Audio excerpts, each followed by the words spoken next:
l'éloigner de la gestion du pouvoir d'État. C'est ce que nous allons obtenir. Et donc, M. Tshisekedi a sauvé, il est venu à la rescousse du pays tout entier. Et voilà comment on les récompense. Je me demande même si M. Tshisekedi était vivant, est-ce que ce à quoi nous assistons arriverait dans ce pays? Je dis non. Et je peux même pousser heureusement plus loin. La mort de Tshisekedi n'est pas liée à cela. Parce que son existence aujourd'hui n'aurait pas permis cela.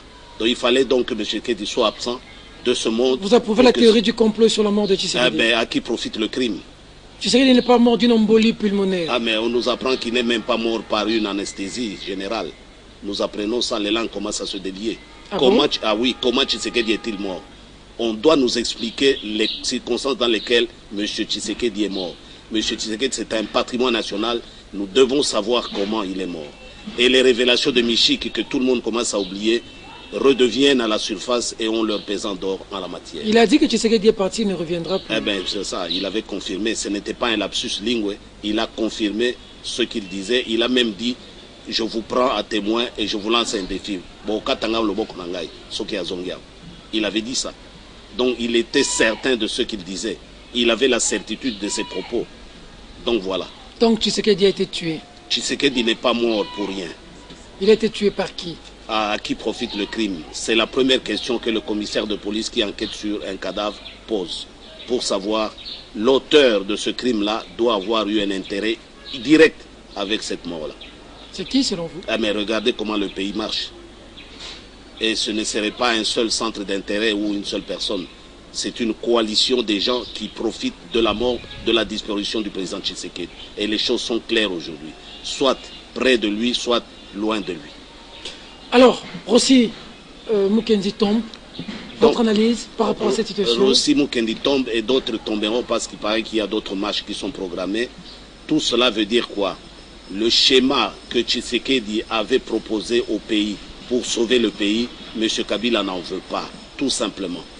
Et nous, à l'époque, nous avions déjà dit que l'accord n'existe pas. On ne nous a pas donné raison, on ne nous a pas suivis. Cet accord n'existait pas. À partir du moment où M. Kabila a initié un arrangement particulier, taillé sur sa mesure, c'est-à-dire qui n'a pas été négocié et conclu, dans les mêmes conditions de forme et de fond qui ont prévalu à la négociation de la première partie signée le 31 décembre, ça veut dire que la deuxième partie n'étant pas là pour être adjointe à la première partie, cet accord n'existait pas. L'arrangement particulier, ce n'était pas un avenant à ce que nous avions signé. Ce n'était pas un addendum à ce que nous avions signé. Et les juristes savent ce que ça veut dire. Tout simplement, ça veut dire que ce que nous avions signé le 31 décembre, c'est un pied, il manque un autre pied qu'on appelle arrangement particulier. Et dans ces conditions, l'affaire n'est pas accomplie. Il n'y a pas d'accord juridiquement parlant. Maintenant qu'il n'y a pas d'accord? Et pendant qu'il n'y a pas d'accord, il faut trouver autre chose. Trouver quoi? Pour cela un troisième dialogue? Non, surtout pas, parce que le dialogue a eu lieu et il y a eu un accord. C'est la raison pour laquelle je soutiens à 100% les propos du cardinal Monsengo. Le cardinal Monsengo ne nous dit pas qu'il faut marcher pour appliquer l'accord, tel que la Cinco le dit. Le cardinal Monsengo dit nous marchons pour que les médiocres dégagent. Il n'y a pas de dialogue, il n'y a plus d'entente possible. Et c'est cela notre position. Mais les médiocres vont dégager comment? Ils ont des kalachnikovs, ils ont des lacrymogènes, ils tuent. Oui, ils tuent, ils tirent sur des chrétiens. Oui, ils ont la gâchette facile. Oui, ils tirent sur les chrétiens, ils ont la gâchette facile.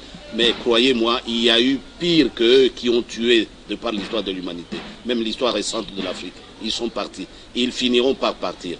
Quand vous voyez tous ces chefs d'État qui défilent au Congo, ce n'est pas parce que ce pouvoir, comme je l'ai lu quelque part, n'est pas isolé. Non. Quand vous voyez un malade couché dans un hôpital et que des médecins commencent à se relayer à son chevet, dites-vous bien que le diagnostic vital est déjà engagé, est déjà entamé. Il y a une mort qui est déjà là, imminente. C'est ça le Congo. C'est ça le régime Kabila. Ce régime est arrivé à sa fin. Il n'y a plus de régime à sauver. Nous l'avions dit au mois d'octobre de l'année dernière. Et même, plus que les jours passent, plus même la peau de Kabila sera difficile à être sauvée. Et je le lui ai dit publiquement ici, dans une matinée politique. Comment ça pourrait être difficilement être sauvé? Mais voyez comment tout le monde vient ici. Et même le Botswana déclare qu'il est prêt avec une armée pour venir chasser Kabila. Une armée ne vient pas distribuer des roses, des fleurs de roses. Une armée vient pour déchoir par la violence. Et on ne va pas déchoir un régime en laissant en vie l'auteur, le gourou de la secte de ce régime-là. Les choses sont claires, le Zimbabwe l'a dit. Et quand le Zimbabwe le dit, ça ne vient pas seulement du Zimbabwe. Non, mais quand, le numéro 1, pour autre chose, hein. Quand le numéro 1 des Nations Unies vous dit que le Congo c'est un abattoir humain, il n'y a pas pire mot que ça. Il n'y a pas pire mot que d'exprimer ce qui se passe au Congo. Et à ce moment-là, il n'y a plus de circonstances atténuantes. Quand vous érigez des abattoirs pour abattre des humains dans votre pays, vous n'êtes plus un pays. Vous n'êtes plus un dirigeant. Vous voyez. Quand on cherche des Kalachnikov dans l'Est,